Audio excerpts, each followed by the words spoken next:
Alhamdulillahil qail ya ayyuhalladzina amanu kulu min thayyibati ma razaqnakum washkuru lillahi in kuntum iyyahu ta'budun. Wassalatu wassalamu ala rasulillahil qail khairukum anfa'ukum linnas wal qail akmalul mu'minina imanan ahsanuhum khuluqa wa khiyarukum linisaihim. Sadaqallahul azim wa sadaqa rasuluhun nabiyyul habibul karim wa nahnu ala dhalika minasy syahidin wa syakirin walhamdulillahi rabbil alamin wa ba'du. Hadirin kaum muslimin jamaah Jumat yang dimuliakan Allah, hari ini adalah hari terakhir di dalam bulan Zulqa'dah 1442 Hijriah. Insya Allah bila tidak ada perubahan, terlihat hilal petang nanti, maka masuklah kita pada waktu maghrib ke dalam bulan Zulhijjah, salah satu dari 4 bulan haram yang diagungkan di dalam Islam. Bila kezaliman secara umum di dalam Islam hukumnya adalah haram, maka haramnya berbuat zalim di dalam bulan-bulan haram tersebut lebih tinggi lagi kadar dan derajatnya. Maka Allah nyatakan dalam Al-Quran surat At-Taubah, inna iddatash syuhuri 'indallahi 12 syahran fi kitabillahi yawma khalaqas samawati wal ard minha arba'atun hurum. Sesungguhnya perhitungan bulan di sisi Allah ada 12 bulan sejak dari Allah menciptakan langit dan bumi. Di antara 12 bulan tersebut ada 4 bulan haram: Zulqa'dah, Zulhijjah, Muharram, dan bulan Rajab. Zulqa'dah sebagai penutup tahun di dalam Islam, dalam urutan menjadi bulan yang ke-12. Kita ada tanggung jawab dan sukacita. Bersukacita karena pelaksanaan Idul Adha sebagai hari raya yang terbesar bagi umat Islam. Kita menyebutnya Idul Kurban, namun orang Arab tidak menyatakan kurban yang kita pahami dengan kata-kata kurban. Mereka menyebut kurban itu dengan kata udhiyah.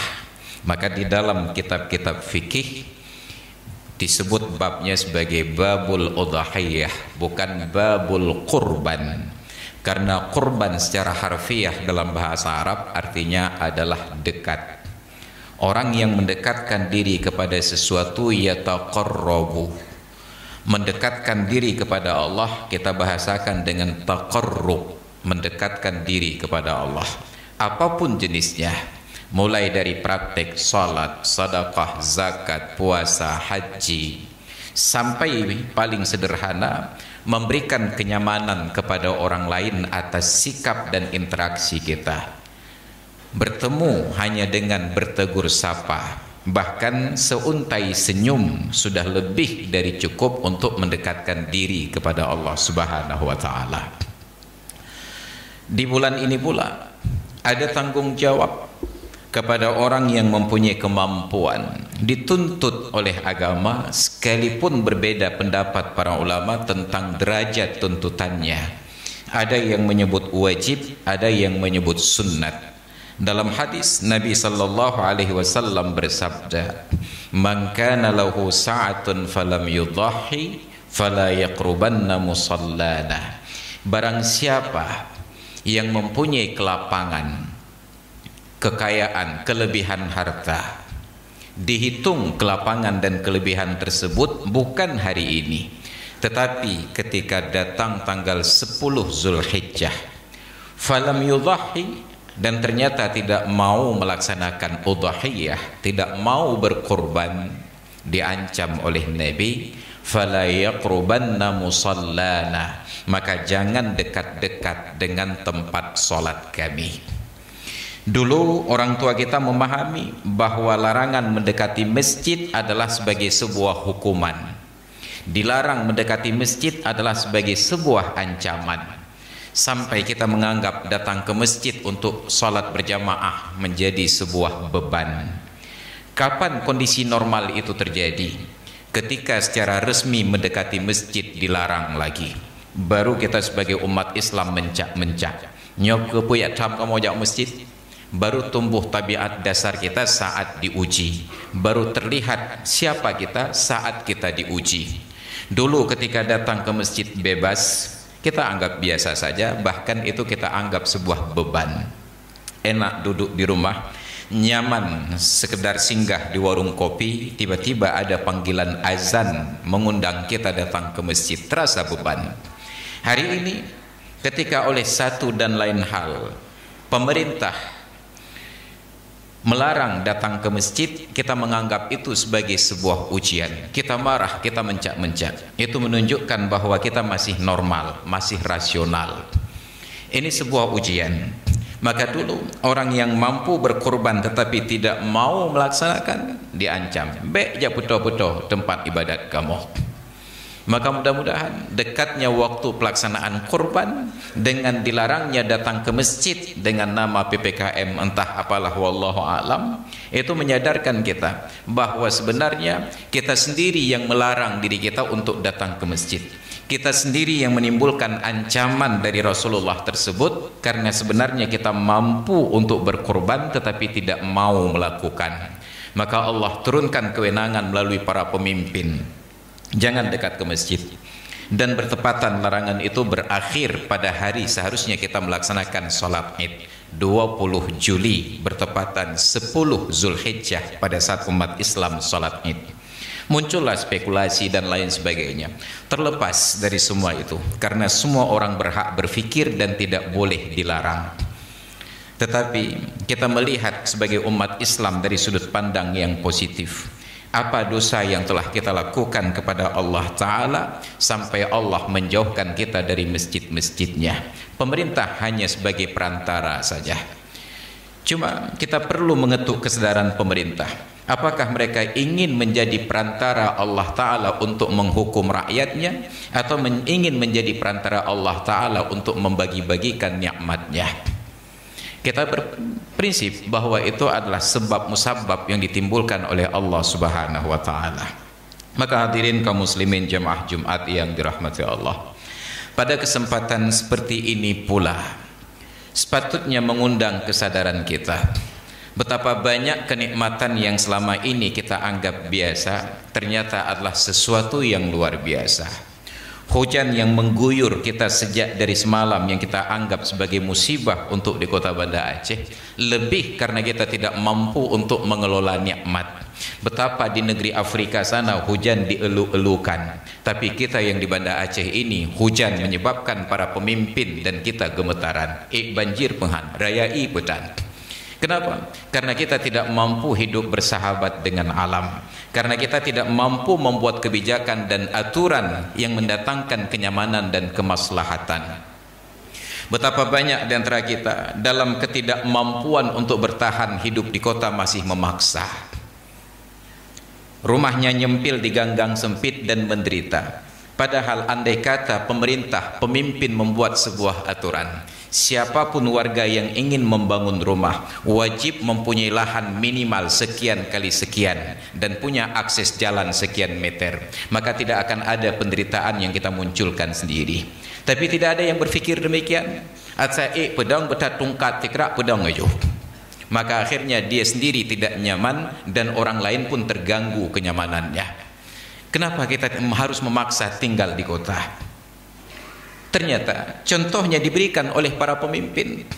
Orang-orang hebat di negeri ini mengajarkan kepada kita bahwa orang sukses dan orang kaya rumahnya itu sekian meter dari Masjid Raya Baitur Rahman. Maka walaupun rumahnya sempit, gangnya sempit, yang penting dekat Masjid Raya Baitur Rahman. Hidup dalam penderitaan. Nauzubillah. Padahal alaysa ardullahi wasi'atan. Bukankah bumi Allah ini sangat luas? Kenapa tanah di cot masjid menjadi mahal? Karena semua orang ingin berdesak-desakan di lahan yang sempit. Ini cijak cakeung tu. Itu belum lagi di Glis Lawah. Kenapa kita harus berdesak-desakan di tempat sempit? Sekali-kali ketika Anda naik pesawat, bila ada kesempatan, melongoklah ke bawah. Di mana yang sempit di Aceh ini? Di tempat orang berdesak-desakan. Nyalang Glis Lawah miti meret anak pak lagi tulung. Tidak ada tetangga sama sekali. Kita dipolarisasi oleh para pemimpin, mengunci pemikiran kita bahwa orang sukses itu begini, bahwa orang hebat itu begini. Padahal di dalam agama, orang yang terbaik kata Rasulullah, anfa'ukum linnas, orang yang paling banyak memberikan manfaat untuk orang lain di antara kalian. Lalu manfaat apa yang telah kita beri dalam kehidupan ini selain dari gangguan-gangguan yang kita munculkan selama ini? Maka hadirin kaum muslimin jamaah Jumat yang dirahmati Allah, oleh karena itu momentum Idul Adha menyadarkan kita betapa syariat Islam ini datang dengan segala sikap humanisnya. Dulu kalau Nabi Ibrahim alaihi salam dituntut oleh Allah menyembelih putranya, kenapa? Karena pada saat itu syariat mengajarkan kita untuk mendekatkan diri kepada Allah dengan membunuh jiwa manusia.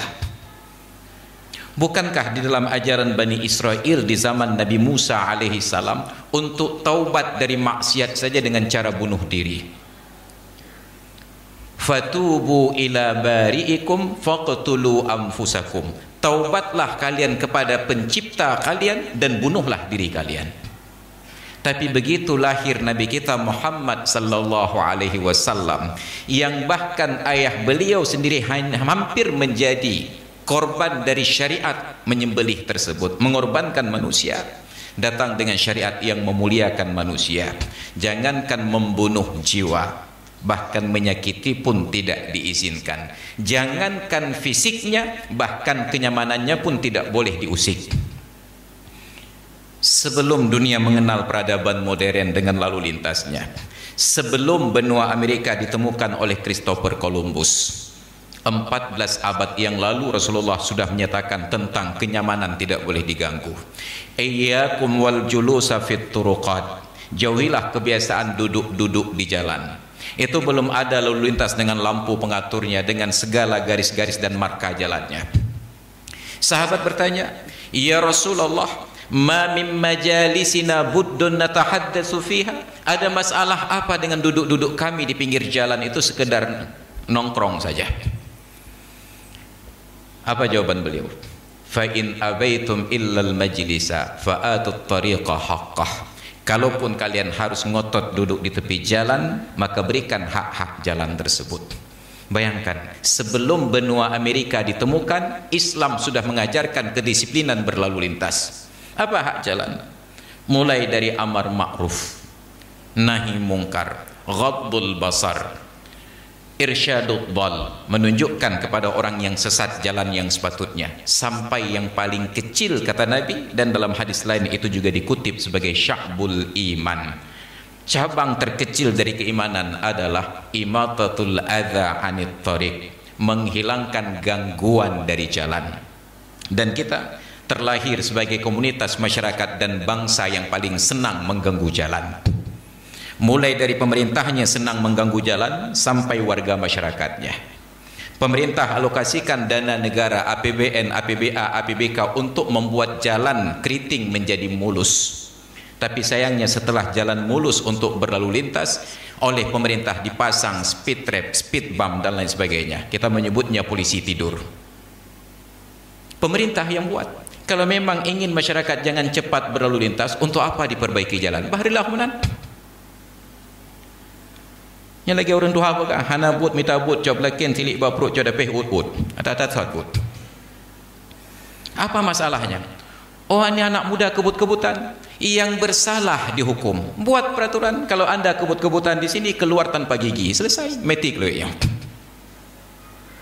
Satu orang saja dieksekusi, yang lain menjadi pelajaran. Tapi karena ketidakmampuan kita menghukum yang bersalah, orang yang tidak berbuat salah semuanya merasakan dampak. Ketika kita buat speed jam itu di jalan, saat kemarin berlaku mulai dari awal pandemi, tidak ada anak-anak sekolah dan orang keluar pun terbatas. Bayangkan, saya dari Cot Keeng itu di depan komplek Man Terpadu di Tungkup ada 2 speed bump. 24 jam sehari, 7 hari dalam sepekan mengganggu orang yang lalu lalang padahal tidak ada anak sekolah yang masuk. Tidakkah pemerintah merasa berdosa? Lalu kita sebagai rakyat pun pasang barikade sendiri di atas badan jalan dengan alasan minta bantuan pembangunan masjid, pembangunan pesantren, daya, lembaga sosial dan lain sebagainya. Islam yang melarang kita 14 abad yang lalu. Jangankan membunuh jiwa, mengganggu kenyamanannya saja dianggap dosa di dalam agama. Maka serendah-rendah derajat keimanan adalah imatatul adza anit thariq, menghilangkan gangguan dari jalan, apapun yang berpotensi untuk menimbulkan gangguan. Maka hadirin kaum muslimin yang dirahmati Allah, itulah yang kita maksudkan sekarang. Benar besar pahala kita berkurban, benar besar pahala kita mewakafkan tanah untuk masjid. Tapi hari ini harus kita katakan, yang lebih besar pahala hari ini adalah memberikan kenyamanan kepada manusia berlalu lintas di jalan. Perluas jalan di depan rumah kita, gang-gang sempit di depan rumah kita. Tapi kenyataannya, jangankan memberikan tanah kita untuk jalan, bahkan jalan pun kita pagar menjadi tanah kita. Lalu di mana nilai-nilai keislaman itu bisa kita pertontonkan di hadapan manusia-manusia?